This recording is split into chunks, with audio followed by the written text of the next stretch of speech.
all those who like to come to a group and get an orientation in your faith, please join me on Friday at 6:30 p.m.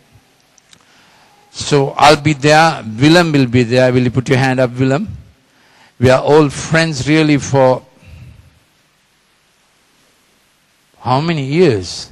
40 years, isn't it? Yeah. And Shami will be there. Karen will be there. And there's always good eats. So that's Friday evening, 6:30. We also pray for children, especially on Friday. It's a difficult field. Children with ADHD. It's by prayer and practical therapy that these children can be recovered. Will you say children can be recovered? Yeah. So please join us in that holy, good, blessed, charitable endeavor. Yes. Wednesday evening, as you heard, we continue praying for any sick people who come.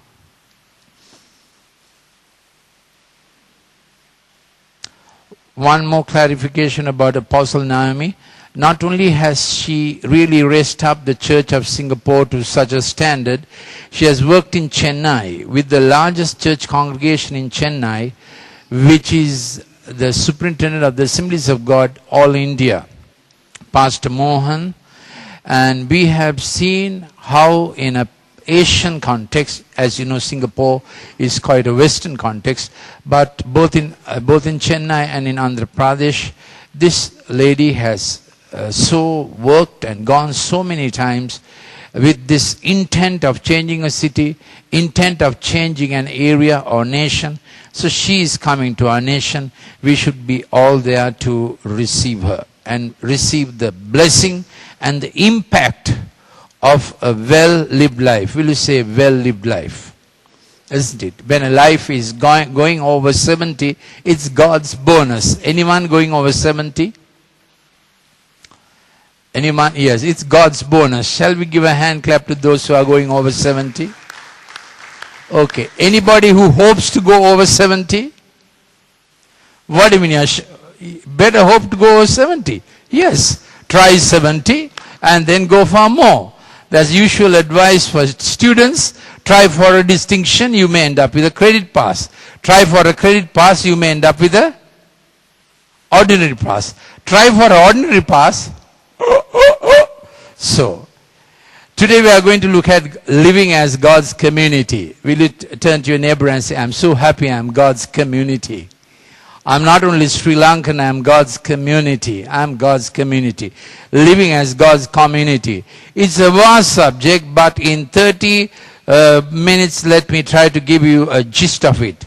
The first day, God's community openly met after the crucifixion and resurrection of Jesus Christ. We are going to look on that first day that God's community openly met.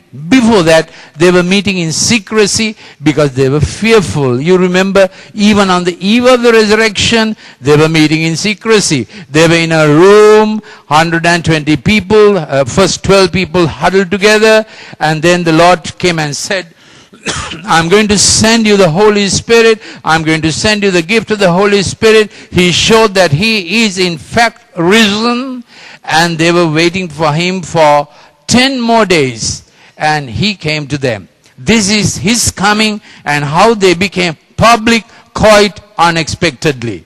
Acts chapter 2. When the day of Pentecost had fully come, they were all with one accord in one place. Now, Pentecost is not a bad word. It simply means in Greek 50. Will you say 50? So what was his day? 50 days since Jesus Christ as crucified had come. And Jesus Christ decided 50 days after his crucifixion, they will be ready for public manifestation. Will you say with me, public manifestation? It took them 50 days with all the strength and the admonition and advice of Jesus Christ. It took them 50 days to come out in the open, because they would be killed, they thought, and they could have been killed when they came out in the open. That's why it took 50 days after his crucifixion for this little fledgling community of Jesus Christ to come out. And it was a critical day if they came out and if they were crushed, isn't it? When political power is against you, you come out and you can't be sustained, you can be crushed. So they ran the risk of being crushing, but something happened that took the manifestation, meaning coming publicly, out of their hand. What was the something? We are going to read about it. Did all understand the context? If you understood the context, then shake your hand. Okay. When the day of Pentecost had fully come, they were all with one accord in one place, and suddenly, will you say it? Suddenly, there came a sound from heaven as of a rushing mighty wind, and it filled the whole house where they were sitting. Then there appeared to them divided tongues as of fire, and one sat upon each of them. So the Holy Spirit came. This new person, Jesus Christ said, I am going to the Father and I am going to send you another comforter just like me. Will you say just like Jesus Christ?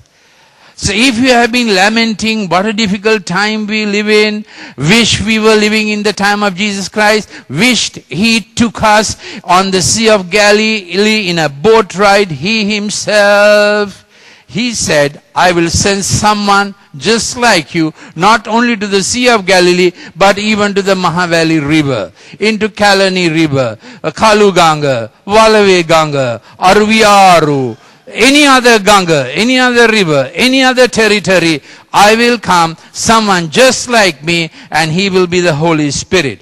And when the Holy Spirit came, he chose to come as a sound from heaven with visible, audible effects. Will you say it with me? Visible, audible effects. He could have come silently, but he chose to come in a seen way and in a heard way. That's how he chose to come. Then there appeared to them tongues of fire, one upon each of them. So that when the Holy Spirit came, there were 120, and on each of them he came equally. Will you say he came equally? So from the beginning, this was going to be an equal community. There will be leaders, but they would be an equal community as far as the Holy Spirit as a person coming into them. Turn to your neighbor and say, the Holy Spirit is in me as much as in you.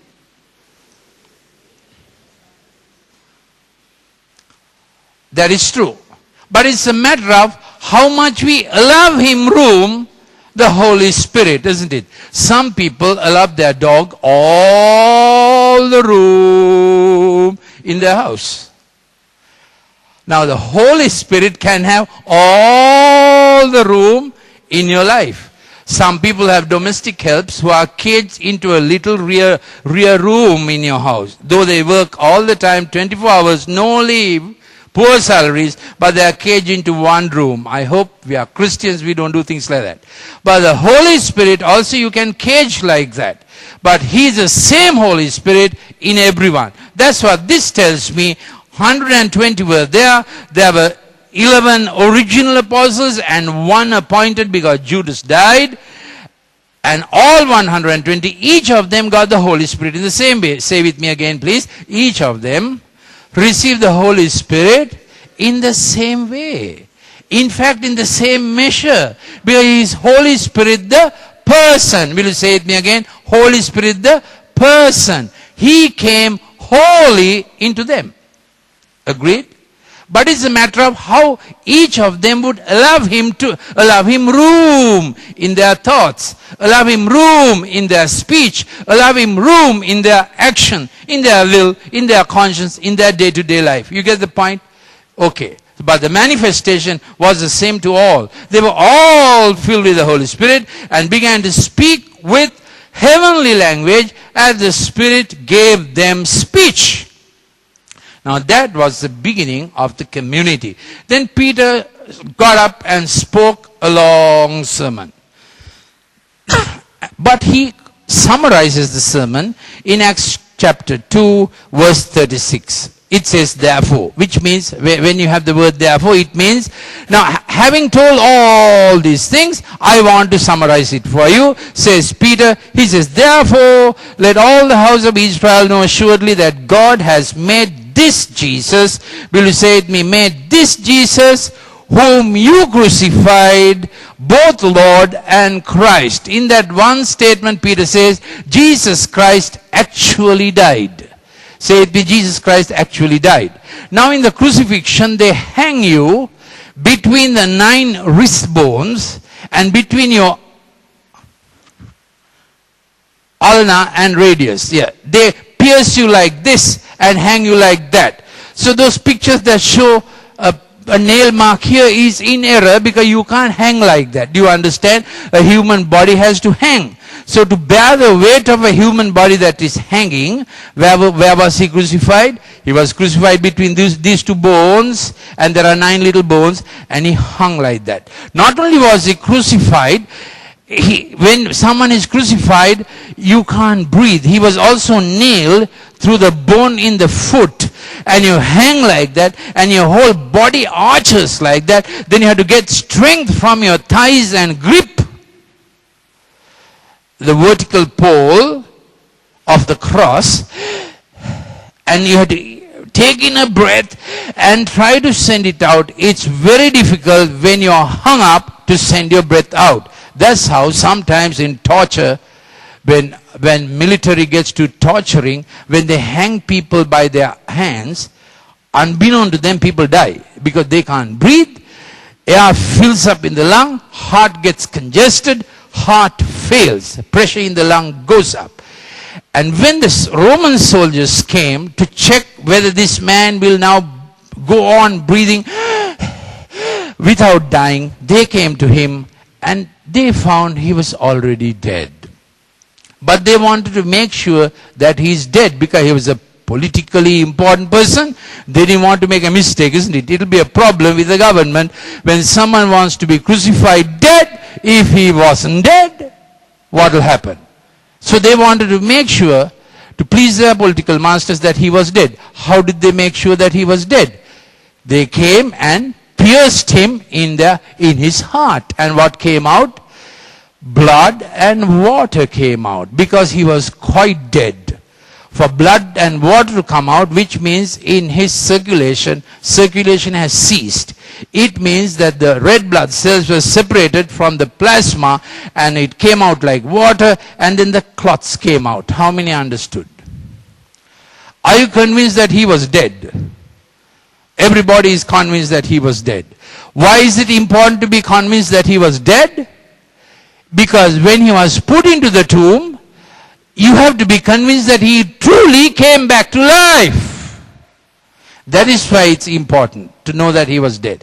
And then God made 2 little ladies to go and see, 3 little ladies I think, to go and see where he was really laid. And all the men who were his disciples got bronchitis and they all ran off.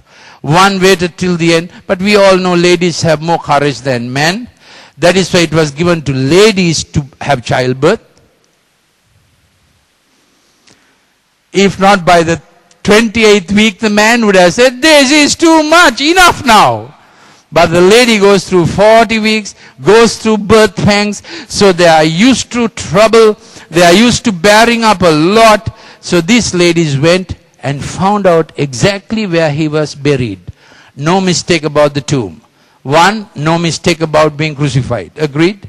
No mistake where he was entombed. And in the burial process, he's wrapped so much with aloe, myrrh, 80 kilograms of it.